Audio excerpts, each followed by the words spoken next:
wabarakatuh. Alhamdulillah, puji syukur kehadiran Allah Subhanahu wa Ta'ala yang telah memberikan kesempatan dan kesehatan kepada kita semua, sehingga kita bisa berkumpul di acara diseminasi penyebaran pemahaman dan pengalaman penerapan budaya positif. Terima kasih saya ucapkan kepada rekan-rekan guru yang bersedia hadir hari ini. Adapun tujuan kegiatan hari ini adalah saya akan menyelesaikan salah satu tugas kegiatan CGP Angkatan 8 SD Pulau Gebang 04 Jakarta Timur, yaitu tentang penyebaran pemahaman dan pengalaman penerapan budaya positif. Kenapa budaya positif ini sangat penting diterapkan di sekolah kita, terutama di SD Pulau Gebang 04, karena ini budaya positif ini akan membuat siswa menjadi lebih bertanggung jawab serta menanamkan karakter-karakter nilai baik bagi mereka.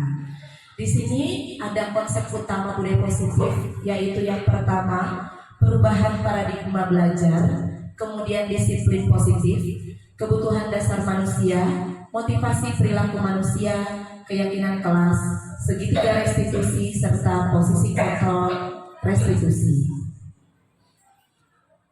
Adapun bagaimana pembelajaran dengan paradigma baru, rekan-rekan, kegiatan pembelajaran ini yang sekarang ini paradigma baru merupakan pembelajaran yang dirancang berdasarkan prinsip pembelajaran berdiferensiasi, sehingga peserta didik dapat belajar sesuai kebutuhannya berdasarkan tahap perkembangan sesuai teori psikologi modern untuk mewujudkan tercapainya profil pelajar Pancasila. Maksudnya pembelajaran berdiferensiasi ini adalah pembelajaran yang menyesuaikan dengan kebutuhan siswa, begitu. Nah, profil pelajar Pancasila tentunya rekan-rekan guru sudah pada tahu ya, bahwa profil pelajar Pancasila ini terdiri dari beriman, bertakwa kepada Tuhan Yang Maha Esa dan berakhlak mulia, kemudian mandiri, bernalar kritis, kreatif, bergotong royong, serta berkebinekaan global. Berikutnya yaitu tentang disiplin positif. Kenapa perlu adanya disiplin positif? Karena dengan adanya perubahan paradigma teori yang stimulus respon ke teori kontrol, maka untuk mewujudkan budaya positif di sekolah ini perlunya menerapkan disiplin di sekolah berdasarkan nilai-nilai kebajikan yang tentunya sudah disepakati oleh warga sekolah. Salah satunya adalah nilai-nilai kebajikan yang ingin dicapai oleh setiap anak Indonesia yang kita kenal sebagai P3. Apa itu rekan-rekan? Profil pelajar Pancasila. Nah, nilai-nilai kebajikan itu perlu dirumuskan karena bersifat universal dan lintas bahasa, suku bangsa, agama maupun latar belakang. Setelah nilai-nilai kebajikan tersebut disampaikan dan menjadi fondasi dari keyakinan sekolah atau keyakinan kelas, lalu disepakati oleh seluruh warga sekolah. Lalu bagaimana mengubah paradigma teori stimulus respon ke pendekatan teori kontrol? Yaitu kalau untuk teori stimulus itu terdiri dari adanya hukuman, pemberian hadiah, serta konsekuensi. Kemudian teori kontrolnya yaitu melalui restitusi, murid belajar memecahkan masalah, murid tidak kehilangan waktu untuk memperbaiki diri, mampu mendorong disiplin positif. Sebelumnya ini saya akan bahas untuk teori stimulus. Nah, teori stimulus ini adalah salah satu pendekatan teori kontrol. Biasanya kan kalau misalnya ada masalah di sekolah, di kelas gitu tentunya, kita suka memberikan ada yang beberapa guru yang memberikan hukuman, betul ya Bapak Ibu ya, ataupun memberikan stimulus supaya anak mau mengerjakan tugas, yaitu dengan pemberian hadiah. Nah ya, ternyata rekan-rekan guru setelah saya mempelajari modul 1.4 ini, bahwa pemberian hukuman ataupun pemberian hadiah itu merupakan disiplin yang negatif gitu. Kenapa? Karena stimulus yang ada, yang datang itu bukan dari dirinya sendiri, tapi adanya paksaan gitu, kekhawatiran dari orang lain. Pemberian hadiah juga sama. Jadi mereka serta-merta mengikuti perintah kita karena adanya hadiah begitu. Ada harapan. Nah, untuk yang stimulusnya yang datang dari eksternal, tadi dari eksternal, sekarang dari internal, dari diri siswa sendiri, yaitu dengan adanya konsekuensi dan restitusi dari kegiatan-kegiatan tersebut. Jadi murid ini bisa belajar memecahkan masalah, kemudian mereka juga tidak kehilangan waktu untuk memperbaiki diri, serta mampu mendorong disiplin positif. Nah, adapun beberapa teori tersebut berlandaskan kebutuhan dasar manusia. Tentunya anak-anak memiliki masalah di kelas itu ingin memenuhi kebutuhannya sendiri. Anak yang lari-larian di kelas, anak yang mengganggu temannya, itu pasti mereka ingin memenuhi kebutuhannya. Misalnya, yang lari-larian di kelas berarti kebutuhannya dia mencari perhatian, dia membutuhkan kasih sayang, mungkin dia kurang kasih sayang di rumahnya. Jadi bagaimana caranya untuk menarik perhatian bapak ibu gurunya gitu. Saya mau lari-larian, saya mau mengganggu temannya, dia mungkin bete atau jenuh dengan pembelajaran, makanya dia ingin mencari kebebasan. Atau dia bercanda dengan temannya karena dia merasa senang dengan cara itu, berarti dia ingin memenuhi kebutuhan dasarnya sebagai manusia, yaitu mencari kesenangan. Seperti itu rekan-rekan. Selanjutnya yaitu motivasi. Nah, motivasi ini adalah dorongan yang muncul dari diri sendiri, baik secara sadar maupun tidak sadar, untuk melakukan suatu tindakan. Motivasi perilaku manusia ini digunakan untuk menghindari ketidaknyamanan dan hukuman. Hal ini merupakan motivasi ekstrinsik melakukan disiplin karena takut hukuman. Ini yang tadi yang saya jelaskan tentang kalau misalnya kita menyelesaikan masalah dengan memberikan hukuman. Kemudian apabila kita memberikan penghargaan, nah ini juga motivasinya motivasi ekstrinsik, yaitu melakukan disiplin karena berharap penghargaan seperti peringkat kelas. Makanya sekarang kan udah gak boleh ranking ya teman-teman ya, tidak boleh ada peringkat kelas karena mereka jadinya ada yang merasa minder, saya merasa paling bodoh nih di kelas, saya tidak dapat ranking. Bahkan yang mungkin yang dapat ranking tingginya memang jadi lebih percaya diri, tapi dikhawatirkan dia menjadi lebih sombong seperti itu. Makanya kenapa dua hal ini merupakan motivasi ekstrinsik yang memang disiplinnya itu kurang baik seperti itu. Nah, kalau ini yang ketiga yaitu menghargai nilai-nilai kebajikan diri sendiri. Ini baru merupakan motivasi intrinsik karena melakukan disiplinnya itu karena nilai kebajikan yang dia yakini. Oh, saya ini tidak boleh melakukan seperti itu karena nanti dampaknya seperti ini, seperti itu. Jadi dia sudah meyakini nilai-nilai kebajikan yang menurut dia itu baik dilakukan. Selanjutnya, nah ini yang tadi ya teman-teman ya, konsep disiplin identitas gagal, yaitu tadi hukuman, kemudian memberikan penghargaan karena hukuman ini dapat menyakitkan, merasa tidak nyaman, murid jadi takut, kemudian bersifat memaksa, murid juga menyembunyikan kesalahan, murid juga menjadi rendah diri. Yang memberikan penghargaan, kenapa dia tidak efektif? Karena akan merusak hubungan antara teman satu dengan teman yang lainnya, akan menimbulkan sifat iri, kemudian mematikan kreativitas, menghukum dengan sistem ranking yang tadi saya katakan, kemudian merampas hak menghargai dirinya sendiri. Nah, yang untuk konsep disiplin identitas suksesnya adalah yang tadi, konsekuensi dan restitusi. Kenapa konsekuensi? Karena konsekuensi ini penguatan jangka pendek, perlu monitoring berkelanjutan, kemudian memberikan stimulus respon, murid juga akan menghormati peraturan. Yang restitusi ini akan membuat murid bertanggung jawab untuk perilakunya, serta fokus pada masalah jangka panjang. Murid menghormati dirinya dan orang lain. Kemudian teori kontrol, murid bersemangat memperbaiki kesalahannya. Nanti kita akan lihat contohnya untuk segitiga restitusi.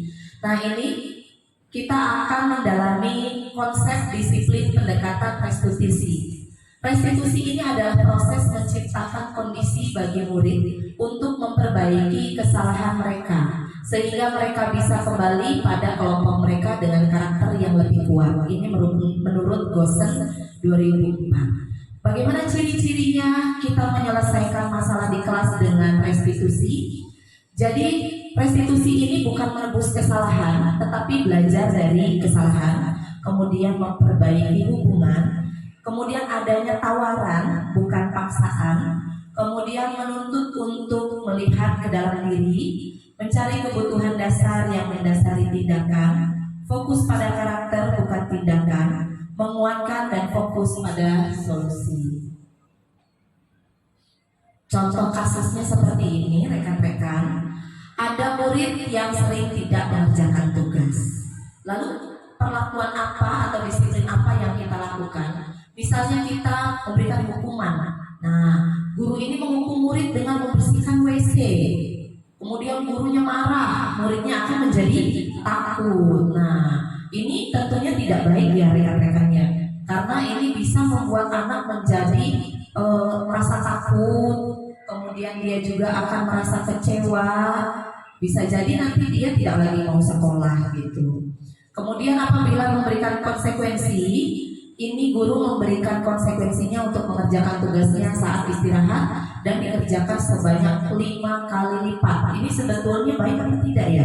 Kesalahannya tidak mengerjakan tugas lalu diberikan konsekuensi ini. Kurang tepat ya mungkin ya Bu Erwin ya? Iya. Nah, lalu bagaimana apabila dengan caranya restitusi? Guru ini akan menanyakan keyakinan dirinya dan membantu murid menyelesaikan masalah. Guru itu akan menanyakan kenapa kamu tidak mengerjakan PR. Jadi si murid itu diberikan waktu, diberikan kesempatan untuk memberikan alasan gitu. Kenapa sih kamu nggak mengerjakan PR begitu? Ada apa? Mungkin dia ada masalah gitu kan di rumahnya dengan orang tuanya gitu. Dan ini restitusi ini bersifat terbuka dan murid akan menghormati dirinya serta menghormati orang lain. Nanti kan pasti guru nanyain, kamu tahu tidak dampaknya gitu. Apabila kamu tidak mengerjakan tugas, kamu akan menjadi tidak berpaham. Teman-teman kamu juga nanti, kok dia dibiarin aja sih Bu gitu, tidak mengerjakan tugas. Lalu bagaimana cara untuk memperbaiki kesalahan kamu gitu. Jadi si murid diberikan tawaran gitu untuk memperbaiki kesalahannya. Kemudian contoh penerapan 5 posisi kontrol. Ada kasus seorang murid tidak memakai atribut lengkap ketika upacara bendera. Nah, ini ada 5 posisi kontrol Bapak Ibu, yaitu posisi kontrol itu kita sebagai guru, kita ini bersifat sebagai pemberi hukuman, atau kita ingin membuat rasa bersalah, atau kita sebagai teman, atau sebagai pemantau, atau sebagai manajer. Nah, ini ada 5 posisi kontrol ketika kita menyelesaikan suatu masalah di kelas. Ada sebuah kasus anak ini tidak memakai atribut lengkap ketika upacara bendera. Nah, ketika kita menjadi penghukum, kita pasti akan berkata tegas, patuhi aturan sekolah, berdiri sana di depan barisan. Nah, itu namanya kita bersifat penghukum, Bapak Ibu. Nah, kalau yang kedua yaitu pembuat rasa bersalah. Nah, pembuat rasa bersalah, gurunya akan berkata, sudah berapa kali dikasih tahu, kenapa masih begini? Bu guru kecewa sama kamu. Nah, jadi ada kata, Bu guru kecewa sama kamu, pasti anak akan merasa bersalah gitu. Lalu posisi yang berikutnya yaitu kita sebagai teman. Ayolah nak, yang tertib, buatlah Bu guru bangga dengan sikapmu. Besok jangan diulangi kesalahannya ya. Jadi kita sebagai teman gitu ya, berkatanya itu seolah-olah ayo bantu Bu guru, bantu Ibu bangga dengan kamu gitu. Lalu yang posisi yang keempat yaitu sebagai pemantau, itu gurunya akan berkata, kamu sudah melanggar peraturan dan apa konsekuensinya? Udah berapa kali kamu tuh seperti itu gitu ya? Karena gurunya memperhatikan gitu, selalu memperhatikan. Sedangkan untuk posisi yang kelima yaitu sebagai manajer. Sebagai manajer ini guru akan bertanya, apakah kamu tahu kesalahanmu? Jadi memberikan kesadaran kepada siswa, membuat atau memberikan kesempatan untuk mereka berpikir apa kesalahannya. Ya, lalu memberikan kesempatan untuk bagaimana memperbaiki kesalahan ini seperti itu. Nah, pastinya Tentunya ketika kita sebagai manajer, kita akan memberikan kesempatan anak-anak untuk kembali kepada keyakinan kelas yang sudah disepakati bersama. Mengapa harus keyakinan kelas? Kenapa tidak peraturan kelas saja? Dengan keyakinan kelas ini, murid akan menjadi orang yang mereka inginkan dan menghargai diri sendiri dengan nilai-nilai yang mereka percaya. Jadi kalau keyakinan kelas dibentuknya itu kan secara bersama-sama ya Bapak Ibu. Kalau peraturan kayaknya seolah-olah guru gitu yang membuat. Betul, iya. Kalau keyakinan kan bersama-sama. Pastinya pembentukan keyakinan kelas ini lebih abstrak, kemudian pernyataannya universal. Universal itu contohnya misalnya anak-anak ketika dibuat keyakinan kelas, ayo kita buat keyakinan kelas bersama-sama. Kira-kira apa yang mau kita yakini? Bu, datangnya jangan terlambat. Oke. Bu, tugas PR-nya selalu dikerjakan. Nah, itu dua kalimat itu sebenarnya masuk ke dalam kata disiplin ya. Nah, jadi kalau untuk membuat keyakinan kelas cukup dengan pernyataan universal yaitu disiplin begitu. Jadi dari kata disiplin itu sudah mencakup seperti datang tepat waktu, mengerjakan tugas tepat waktu, seperti itu.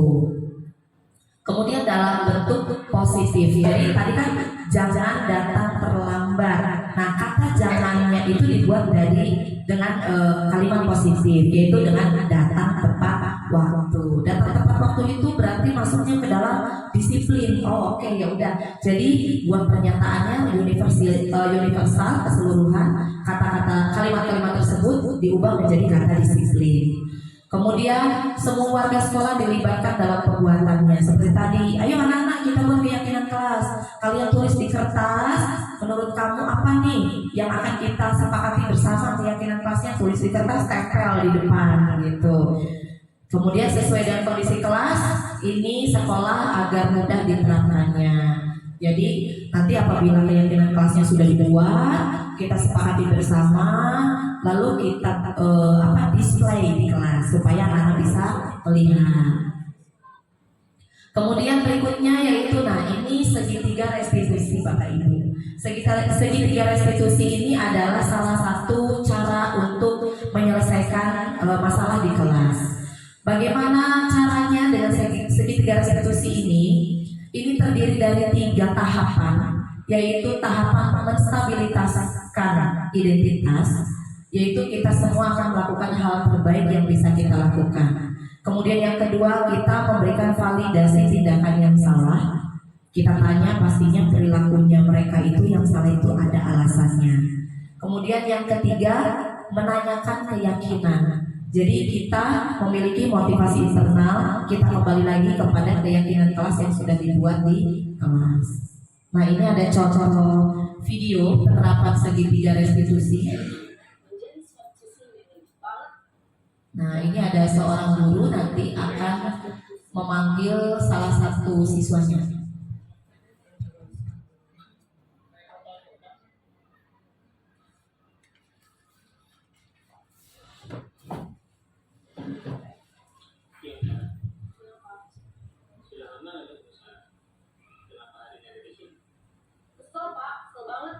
Masa aku dikatain tukang fitnah, Pak?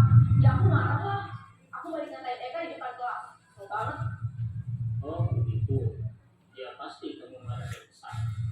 Bapak juga akan marah apabila ada yang menuduh Bapak seperti itu. Kemudian pada saat itu kamu mau melakukan apa? Ya saya langsung ngatain Eka lah, Pak. Kesel banget. Saya bentak-bentak dia depan teman-teman lain. Oh begitu. Pasti kamu melakukan seperti itu karena suatu alasan tertentu, kan? Iyalah, masa saya diam saja, Pak? Ya saya bela diri lah. Masa saya dituduh tukang fitnah? Ya wajar lah. Mempertahankan harga diri itu sesuatu yang penting buat kamu. Untung kamu tidak bertindak lebih gegabah lagi, hanya mengentak-entak. Iya, Pak. Untung saya masih bersabar dan hanya mengentak saja. Sudah gemes padahal, saya pasti bela diri lah. Ya pasti ya. Tapi kamu memilih untuk tetap bertahan dan bersabar. Kamu memilih untuk tidak berbuat lebih parah lagi. Iya. Nah, sekarang coba kita lihat tindakan kamu yang bentak Eka di kelas. Tindakan kamu itu kira-kira sesuai dengan keyakinan kelas atau prinsip kamu tidak? Enggak lah Pak, capek Pak jadi pemarah. Jadi keyakinan atau prinsip mana yang kurang sesuai dengan keinginan kamu? Ya saya sebenarnya sangat menghargai orang lain. Mungkin saat itu saya menjadi emosi, jadi tidak menunjukkan sikap itu. Kamu meyakini tidak menghargai orang lain itu penting buat kamu? Yakin lah Pak. Iya, setuju. Kita harus saling menghargai. Namun ada juga keyakinan yang kita sepakati yang perlu kita jalankan apabila kita sedang marah, kan? Ya saya bisa lebih proaktif, mulai dengan diri sendiri. Saya bisa jadi lebih sabar, mengambil waktu jeda untuk berpikir mau apa selanjutnya. Kira-kira kamu bersedia memperbaiki masalah ini tidak? Sedia Pak. Kalau kamu memperbaiki masalah ini, kamu akan menjadi orang seperti apa?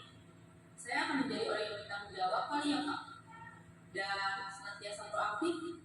Iya, menurut kamu bagaimana rasanya menjadi orang seperti itu? Ya nyaman lah, bangga bisa bersabar dan menahan diri. Baiklah kalau begitu. Yuk kita pikirkan bagaimana memperbaiki masalah ini.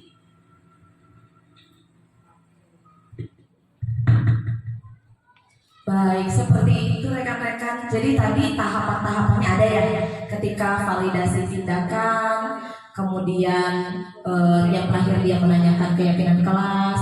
Tapi kadang-kadang kita suka nggak sabar ya.